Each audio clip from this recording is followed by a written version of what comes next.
Saudara-saudara yang dikasihi Tuhan Yesus, selamat berjumpa di dalam Repen Renungan Pendek. Mari sebelumnya kita berdoa. Bapa, kami memohon pencerahan pimpinan Roh Kudus untuk mengerti firman Tuhan yang disampaikan ini, supaya memberi kekuatan untuk tahan, untuk kuat di dalam iman dan kasih Tuhan Yesus. Amin. Saudara-saudara yang dikasihi Tuhan Yesus, kita akan merenungkan renungan dengan judul Lemah Tetapi Kuat. Saudara-saudaraku yang dikasihi Tuhan Yesus, rasanya sulit diterima pikiran kita. Bagaimana lemah kok kuat? Lemah sama dengan lembek, loyo, tapi sekaligus kuat, kokoh. Jika ada yang kecil tapi punya pengaruh atau dampak yang besar, bisa kita pahami, bukan? Seperti disebut Rasul Yakobus, bahwa lidah itu kecil tapi bisa memegahkan yang besar, yang sombong. Demikian juga lidah, walaupun suatu anggota kecil dari tubuh, namun dapat memegahkan perkara-perkara yang besar. Lihatlah, betapapun kecilnya api, ia dapat membakar hutan yang besar. Disambung ayat 8, tetapi tidak seorang pun yang berkuasa menjinakkan lidah. Ia adalah sesuatu yang buas, yang tak terkuasai dan penuh racun yang mematikan. Suatu pesan agar kita berhati-hati menggunakan lidah kita yang walaupun kecil bisa menimbulkan kekuatan besar yang merusak. Misalnya fitnah atau memprovokasi dengan kabar bohong, sehingga mampu menggerakkan banyak orang untuk bertindak anarki atau rusuh. Biasanya menyangkut kegiatan politik atau persaingan bisnis. Saudara-saudara yang dikasihi Tuhan Yesus, bagaimana dengan lemah tetapi kuat? Paulus dalam suratnya ke Korintus, ia menulis demikian, karena itu aku senang dan rela di dalam kelemahan, di dalam siksaan, di dalam kesukaran, di dalam penganiayaan dan kesesakan oleh karena Kristus. Sebab jika aku lemah, maka aku kuat. 2 Korintus 12 ayat 10. Paulus mengatakan ia lemah, tak berdaya, tetapi malah ia kuat. Kenapa? Karena Kristus telah menjadi sumber kekuatannya dalam melaksanakan pelayanannya. Paulus sendiri mengalami penderitaan pada fisiknya yang disebut sebagai utusan dari iblis yang menggocoh dia, dan dia sudah 3 kali memohon agar utusan iblis atau penyakit pada fisiknya itu dilenyapkan. Tetapi Tuhan tidak berkenan. Bahkan Tuhan bersabda bahwa itu cukup sebagai karunia, karena dalam kelemahan Paulus itu kuasa Tuhan menjadi sempurna, seperti yang ditulis di dalam 2 Korintus 12 ayat 9. Demikian, tetapi jawab Tuhan kepadaku, cukuplah kasih karuniaku bagimu, sebab justru dalam kelemahanlah kuasaku menjadi sempurna. Sebab itu terlebih suka aku bermegah atas kelemahanku, supaya kuasa Kristus turun menaungi aku. Paulus kemudian menyadari itu semuanya dalam kelemahannya, dalam keterbatasannya dan penderitaannya. Seperti disebutkan Paulus dalam 2 Korintus 11 ayat 24 sampai 27. Bagaimana ia mengalami penderitaan, sering dipenjara, didera luar biasa, disesah 5 kali cambukan, sekali cambukan 40 sabetan, dalam karam kapal, diancam penyamun, bahaya di mana-mana, mengalami bahaya maut, dilempari batu, mengalami bahaya banjir, lapar, kedinginan, tak berpakaian, tidak tidur, dan sebagainya, ditambah adanya penyakit tersebut. Namun semuanya itu telah menjadikannya kuat oleh karena Kristus. Kepada Kristus Paulus berfokus, kepada Kristus Paulus mendasari pelayanannya. Apakah derita yang menjadikan lemah itu semata-mata karena Paulus melayani Tuhan? Pasti tidak, tetapi juga terjadi pada setiap orang beriman. Mungkin terjadi pada Anda dan saya.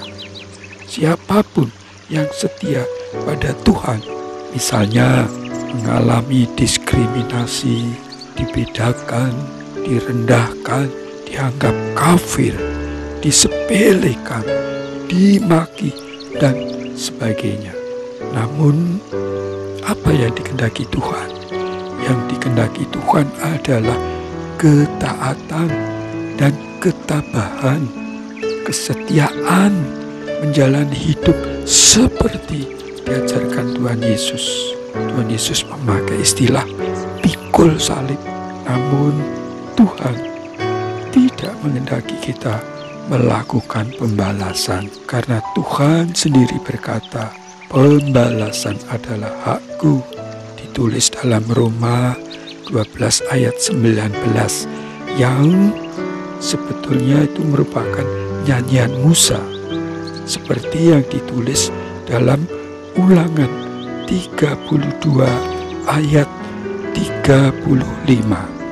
Demikian ditulis, hakkulah dendam dan pembalasan pada waktu kaki mereka goyang, sebab hari bencana bagi mereka telah dekat, akan segera datang apa yang telah disediakan bagi mereka.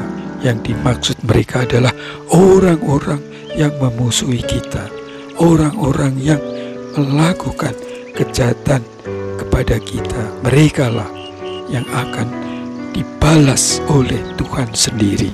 Saudara-saudara yang dikasihi Tuhan Yesus, apakah Anda merasa lemah karena berbagai pergumulan dalam kehidupan ini, dan sepertinya doa belum dijawab, seolah-olah Tuhan tidak peduli dengan Anda, seolah-olah Tuhan menutup mata? Serahkanlah kepada Tuhan pergumulan Anda. Berfokuslah pada Tuhan Yesus. Bersyukurlah atas apa yang kita alami lewat di dalam iman, kuat di dalam iman. Seperti Paulus, kita akan berkata, sebab jika aku lemah, merasa tak berdaya di dalam Tuhan, maka aku kuat di dalam kasih Kristus. Karena Kristus yang akan menguatkan kita, Roh Kudus menjadi penolong kita, sehingga kita kuat di dalam menghadapi berbagai pergumulan. Karena itu, tetaplah berdoa. Mari kita terus dikuatkan oleh firman Tuhan, oleh kedekatan kita kepada Tuhan Yesus. Tuhan memberkati Anda semuanya. Mari kita berdoa.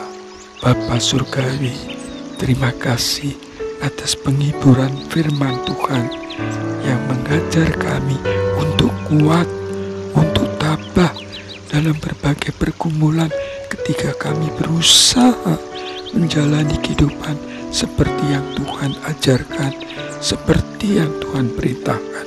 Beri kekuatan, karena di dalam kelemahan kami di hadapan Tuhan, di dalam penyerahan kelemahan kami menjadi kuat oleh kuasa Roh Kudus, oleh kuasa Tuhan. Kuatkanlah kami Bapa, dalam kasih Tuhan Yesus. Amin.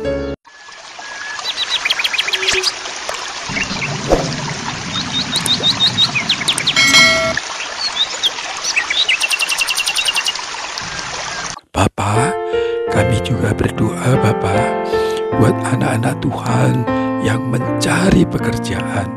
Mari Tuhan berkati mereka untuk dapat pekerjaan guna menyiapkan masa depan mereka. Juga mereka yang kehilangan pekerjaan karena pandemi, Tuhan boleh pulihkan kembali, bisa bekerja kembali, dan boleh menjalani kehidupan dalam sukacita dan syukur dalam nama Tuhan Yesus. Bapa, kami mau berdoa saudara kami untuk anak-anak-Mu yang saat ini sangat merindukan untuk bertemu teman hidupnya, calon pendamping hidupnya, menjadi suami atau istri. Karena itu Bapa, pertemukanlah dengan calon pendamping hidup buat anak-anak-Mu ini yang seiman, yang taat kepada Bapa, sehingga boleh membangun rumah tangga yang penuh sukacita dan syukur. Dalam nama Tuhan Yesus kami mohon, berkati pula saudara-saudara kami Bapa yang merindukan momongan setelah sekian lama menikah. Mari kuasa Bapa yang ajaib memberkati anak-anak-Mu ini, sehingga boleh mempunyai momongan, boleh mempunyai keturunan, dan boleh bersyukur kepada Bapa. Kami mohon dalam nama Tuhan Yesus, berkati mereka yang sakit Bapa, terlebih yang karena pandemi virus corona ini. Tuhan boleh pulihkan, sehatkan kembali, negatif kembali, dan boleh menjalani kehidupannya seperti semula. Berkati vaksinasi, berkati penemuan vaksin baru, berkati para tenaga medis dalam melaksanakan tugasnya untuk tetap kuat dalam menjalankan tugasnya. Tuhan, berkati mereka yang mengalami kesulitan karena masalah keuangan, karena relasi dengan keluarga, karena relasi dengan pekerjaannya, karena banyaknya persoalan-persoalan di dalam dirinya, di dalam pekerjaan maupun dalam kehidupannya yang lain. Tuhan pulihkan, Tuhan beri kekuatan dan berkat dan semangat untuk terus bertahan di dalam kasih Tuhan Yesus. Tuhan, kami berdoa untuk mereka yang undur imannya, yang kendor semangatnya. Beri semangat menyala-nyala untuk terus bertahan, bersandar kepada Bapa, dan percaya bahwa Bapa tidak akan meninggalkan anak-anak-Mu dan akan mencukupi semua yang dibutuhkan seturut kehendak Bapa. Tuhan, ampuni Tuhan anak-anak-Mu atas segala dosa dan salahnya. Mari Tuhan bimbing oleh kuasa Roh Kudus, sehingga semakin mengenal betapa indah, betapa ajaib kasih Tuhan di dalam Tuhan Yesus Kristus. Berkatilah anak-anak-Mu dalam setiap pergumulannya, dan kuatkan, teguhkan imannya oleh tuntunan Roh Kudus. Dalam nama Tuhan Yesus. Haleluya. Amin.